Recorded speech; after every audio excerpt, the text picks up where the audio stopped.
colleagues and listeners, here we are. We're over midway through a little series with a friend and ex-colleague, James Wyatt, who's the GM for Aero Concepts. It's a six-part series, and the one that we're addressing now today is GHAs. What is the biggest pain point for a GHA? So, James, nice, easy subject matter, mate. We've had plenty of experience ourselves, and we've probably given a lot of pain points to many GHAs in our time as well, representing carriers. So I think we can cover this topic really well. But it's lovely to see you again, mate. Thank you so much. And this is part 5 of 6. Likewise, Chris. Thanks again for having me. Looking forward to this one. I think, there's plenty of meat on the bone on this topic. I think so. So I think what we can do to start, Jane, we can throw a few things out. So one of the things that we covered before is the amount of complexity that carriers give to GHAs unnecessarily. Then we've got the expectations and some of the SLA and KPI measurements that the carriers themselves don't even bother to measure, and they only tend to use it when something's gone seriously wrong. Then you've got the expectation of facilities, equipment, training, etc. And then when all of those things are put into play, then they still want the prices to decrease. Mm-hmm. So there's 3 for a starter. I'm sure you've got a few. Another one that I find amazing sometimes is the amount of, and I use the word flexibility because I think flexibility is not necessarily a good word. A good word is agility, but flexibility that, on Monday they want something done for a customer, on Wednesday they want something different done even for the same customer. And there's a lack of consistency there, which is what the employees require to be extraordinary at doing things that are ordinary. So there's 4 key points there, and I'm sure you've got a few as well. Yeah, well, I think, what I would say, Chris, is when you look, let's perhaps look at the position of where the ground handler fits in the entire supply chain and what they're actually doing. I think that's the opening point for me, because they are let's call it the engine of the main transactions within the supply chain from my point of view, from an operational perspective. When you talk about landside trucking of import and export, and you talk about aircraft pushback, that whole A to Z process, and they are in a fixed location dealing with all of the other members of the supply chain. So the shippers, the freight forwarders, the airlines, the local authority, whether that's customs, whether that's security, whether that's the airport authority, whoever it is, providing that full execution and also representation of their customers on a local level. So without, as you mentioned, standardization from a process perspective, from a setup perspective, then it's going to be a continuous battle, right? So we have to be as a ground handler as standardized as possible, aligned with industry standard as far as possible, and also have the ability to push back to carriers and don't be afraid to say, we cannot do this, whether that's handling an aircraft within a certain ground time that that you can't do, that's away from your standard. Having latest acceptance times for certain commodities of certain customers a lot lower than you can actually physically handle, and really try to have that standardization. Flexibility and agility, this is the make or break, if you like, for the handler, because to be flexible is one thing. To be continuously changing your staffing levels on a shift, on a day, on a week basis is very high cost.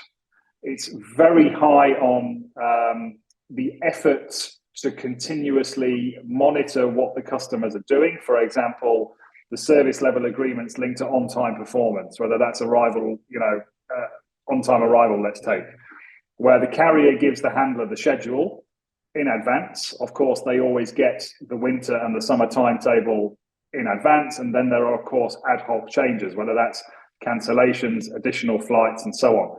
But from a planning perspective, so in order for the ground handler to be able to plan their staff, they need a stable flight plan from the carrier. They need a stable scheduled truck plan. So let's call it the RFS of the trucks, not the local trucks, but the real scheduled trucks.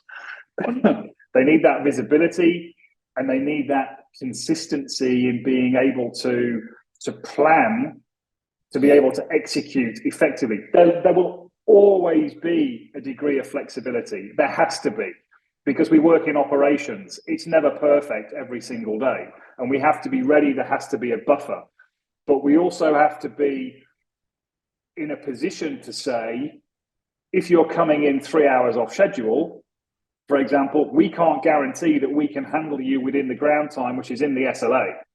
So you need, as the carrier, to be able to commit to coming in within that time. And I think ground handlers do a fantastic job, which is very, at times, unrecognized, actually.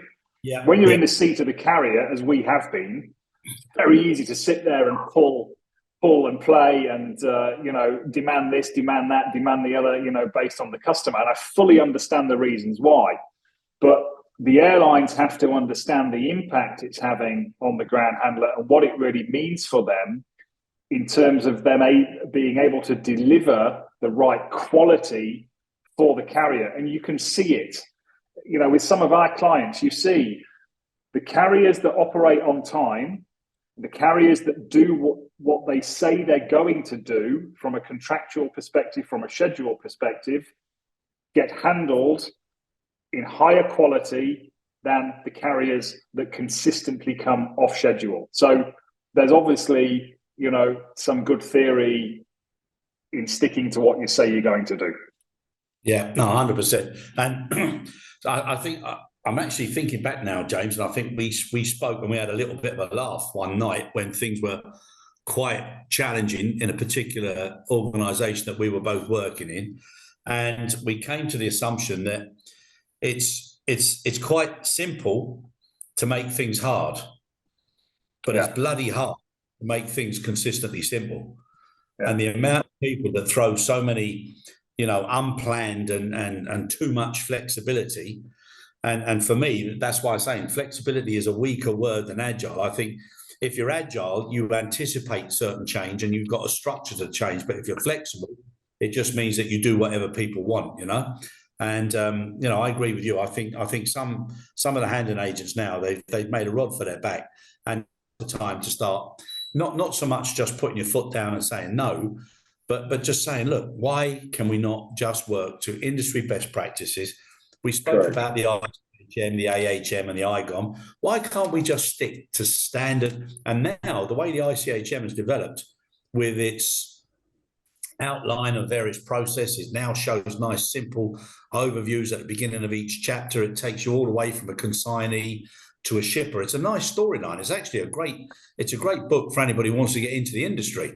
And that, in my mind, is the best argument in the world to say, look, we operate to best industry practices. And again, I've said this before, if you want more or you want that flexibility element, then I'm sorry, but you have to pay for it. Yes, I agree, and I think we would say as we sit here in early 2023, knowing that it's going to be a challenging year, for the industry. There was a report which came out today saying that the signs of Chinese New Year increased volumes are certainly not there, and it looks like they're not coming. Well, this has a consistent approach of pressure on organisations to fill volumes and to handle and so on. So I fully understand the commercial side of it from a ground handler as well, that if the airline is coming to them saying, can you please do this? Can you please do that? And as the ground handler, I'm very conscious that I want to retain that business and I want to have them as my customer. So I'm willing to do whatever. The problem with this approach is over time is that those boundaries then are consistently pushed, and then it becomes an expectation from the carrier. And that's then where it's difficult for the ground handler in that situation to then push back, because the airline says, well, you've continued to do it for the last period at the same cost. Now either you want a price increase, or you say you can't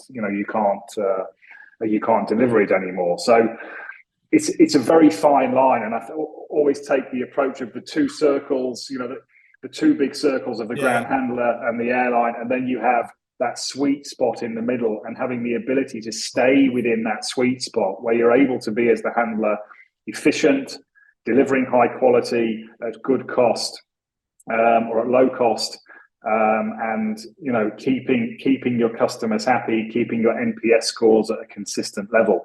But it's very, very challenging, and I think one of the huge impacts that we've seen in recent months and years even is, and I come back to it, what we talked about in the very first episode, it's all about the people. So keeping the people, the staff retention, the quality of the people, the quality of the toolkit you give them. Chris, it's not rocket science what we do in our industry. It is not difficult, and we need to keep it as simple as possible. And we need to very often at times take a step back and say, listen, let's just work to industry standard. Let's have that degree of flexibility, but let's please not try to overcomplicate things.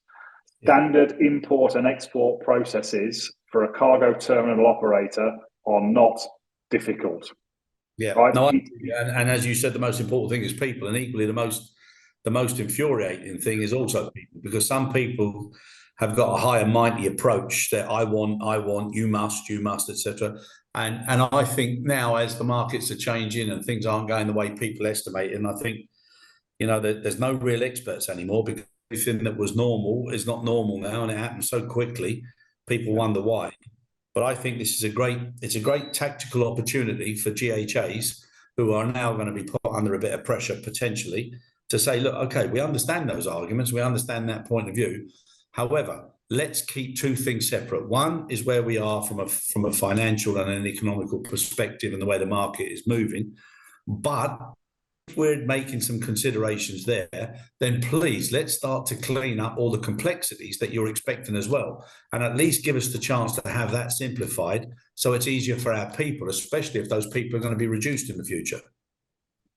Yeah, correct, and that that comes with very high levels of communication. I think this is a big point for me as well. When things aren't going so well, it needs to be communicated about. I don't want to say challenged, but it needs to be communicated about. There needs to be a very equal two-way communication line between carrier and GHA, back and forth. And you see very good examples of this in the industry. And you also see examples where there isn't a lot of communication. The situations where there is, and there's this open, transparent willingness to work together, then it really works. And if you're an airline that sees the ground handler as your own, as an extension of yourself as the airline that's doing the service on your behalf, and you want to go into a partnership with that company, if you want to work with that company to support them, to be able to deliver for you, and to really cooperate with them, that's where the airlines get the best results, and that's where the ground handler gets the opportunity to give standardization, to be able to push back a little bit on certain areas. And a very well-known German airline that we both used to work for have that approach from a procurement perspective and a global handling point of view. I know this very clearly, that they see the ground handler as part of their team, and they are, yes, they're a supplier. Yes, they have to go through the procurement process. Yes, they have to be contracted. Of course they do. But they see them as part of their team, and they provide them with the toolkits, whether that's approval of training material, whether that's having own airline staff at new stations when they operate, whether that's flying people in the case of an incident or an accident or something like this, and very, very much that working together approach. Well, the end result is a consistent higher quality of handling for everybody, which then is the number one thing you can do for business retention, because everybody is happy. So it's all about the people, and it's all about the approach and the attitude. Exactly what you said. These airlines that, let's call it bark orders, excuse the pun. I'm not talking about AVI, but the chances of results are probably, not as good. They've got to work together, and the ground handler and the airline needs to be in the position where they can really challenge each other openly, constructively, to come to a sensible decision where the airline can go back to their customer, the freight forwarder, and say, listen, this is really going to be a challenge for us to do this consistently for you. And the ground handler can say, listen, airline XYZ, we can't do this. We cannot handle your 777 freighter as full turnaround in an hour and 15 minutes. You're going to have to go back to your network people and say, at this station, we need to have 2 hours, because otherwise you will be consistently delayed. And as the ground handler, that's going to fall on me if I agree to that in the SLA, because that's then a controllable delay. So, it needs to work on both sides. Yeah, no, 100%, James. And what I've found as well is a lot of the carriers that are over complex with their requirements and putting everything in just in case, they're the very same parties who don't measure and can't measure the things that they're putting in place. Absolutely right. Let's take messaging as the example, right? Oh. We have standard messaging milestones in our industry, regulated by Cargo IQ as the benchmark, right? And certain messages have to be sent at certain times. Some of those messages are automated and digitized. Some of them require human input from the import office, the export office, whatever that is. There's all the local country regulations on top where certain things have to happen. But let's just keep it simple. Let's take away that complexity. I think I said it on the last episode or one before. Let's have the approach of removing those exceptions, because when we keep the exceptions to a minimum and the people work to industry standard, and imagine it's your first day going to work for a ground handler, and you do your basic training, your security, your dangerous goods, your basic induction. And then when it gets down to the core functions of, okay, you're in an export office function, you're going to be using this cargo management system. This is how you log on. These are the main functions. This is how you process a flight. That's all well and good. Oh, but now let me tell you what you have to do for each different airline and each different airway bill. If you have this prefix, you need to press this button here, and you need to do this differently, and they have a separate process. It's just a minefield, and you can't expect the people to deliver a consistent quality with all of those different exceptions. It just simply doesn't work. Exactly, and all those exceptions also handicap future digitization and simplification, which is also a paradox in itself. Now, just one last question before on this episode is commitment to assets, investment. Do you see now carriers having a bigger and a better and a more longer term approach, whereby they say, look, we like what you do, we want to partner with you, we appreciate the investment that you have to put aside, we're willing to support that investment, to support that longevity, giving you longer contracts and even a certain amount of investment. Do you see that coming? So it's almost like, should we call it like a hybrid insourcing again, whereby they identify a particular GHA who's got the capabilities and the characteristics to do what they would like to do if they were insourcing, and they don't want to do a full insource, but what they're prepared to do is longer term contracts. You keep those standards up, you maintain the contract, and we're also willing to invest a little if it means it helps you in that way. I think there are clear examples of that, Chris, across the industry. I mean, we all know who the big, the main ground handling companies are. We know who the main carriers are that are providing that volume and that throughput into these terminals from a cargo perspective.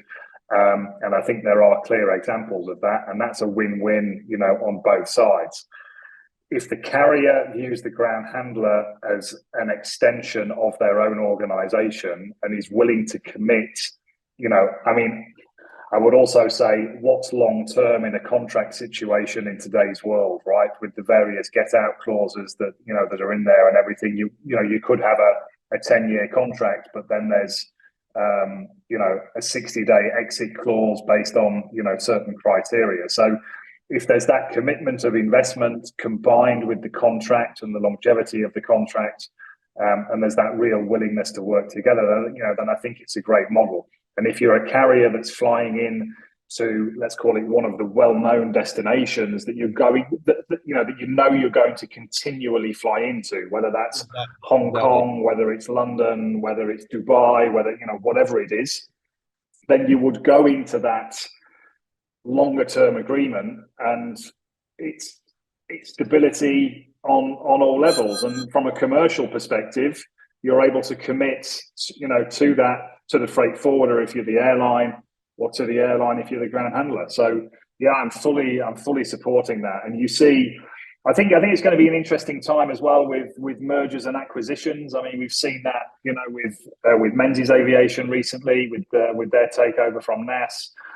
There's various things happening on country levels, where some of the bigger ground handlers are buying country level ground handlers on a smaller level. And I think this is definitely here to stay. I think there will be a lot of mergers, and I think this will also lead to a lot of investment in certain areas strategically. And I think, I think it's a great approach for the industry, provided that everybody on each side of the table has the right attitude and willingness to work together. Yeah, and that's where the investment comes in, because if you put a little bit of extra money in, you're less likely to manipulate or facilitate an early out. Yeah. So, James, listen, my friend, thank you very much. 5 out of 6. We just got 1 to go. So I look forward to it. And again, as always, really appreciate the feedback, input and conversation. Thanks, mate. See you soon. Thanks, Chris.